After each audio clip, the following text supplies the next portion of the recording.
دار اردو، وزیر امنیت نخستین حکومت مجاهدین بعد از سقوط رژیم دستنشانده کمونیستی، از شخصیت ملی محترم جنرال خدایداد خواهش میکنیم تا سخنرانی بازش خود را ایراد کنند. جنرال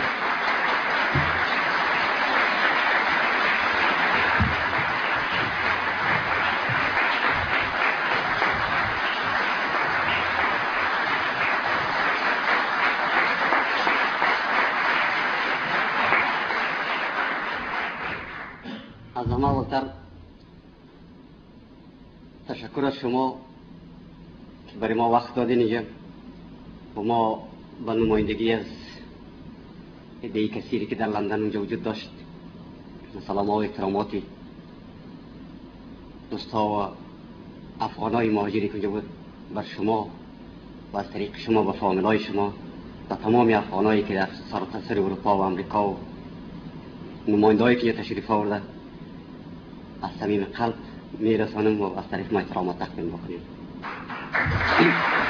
مردم ما ملت ماست که هیچ وقت این فراموش هیچ جنرال نمیشه و بخصوص ما خو سوگن یاد کرده بودیم تحریف عسکری رو بجا آوردیم. ما برای افغانستان، برای حاکمیت ملی، برای تمامیت ارضی، برای سطر سرحدات کشور تا پای خون تا جان که در بدن داریم خدمت میکنیم.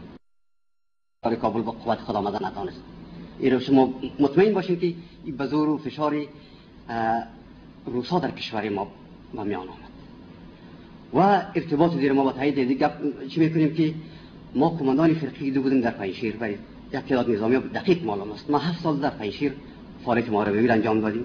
وظیفه ما دیسانت و کماندوست. ما 300 چند پرتاب هوایی کردیم در چی ما بسیار میخوایم که ما اینجا ذکر میکنیم. با اون ارتباطی آقای مسعود از این روز نیست. این وقتی که ما در سال 61 که اوربند امرای شوروی اعلان کرد، امرای افغانا اوربند نداشت، امرای وزارت دفاع افغانستان، اما امرای شوروی دقیق اوربند قوی داشت. مشاورین از اینا می آمد و میرفت، حتی هلیکوپترها داخلی در پنجشیر میشد و اینا از وقت سازماندهی که در نگهبان ما مشاورین پرسان میکردیم که برادر این چه رقم از گفت که این مربوط به ماست، مربوط به قوای ماست، مربوط به شما نیست.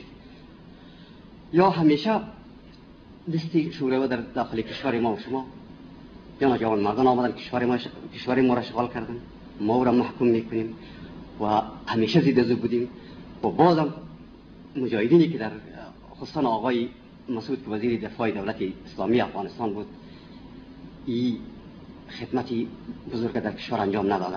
پیش تمام ملت افغانستان تنها کسی که مسئولیت داره، مسئولیت همه بدبختی ها به دوش محترم انجینیر احمد شاه مسعود است.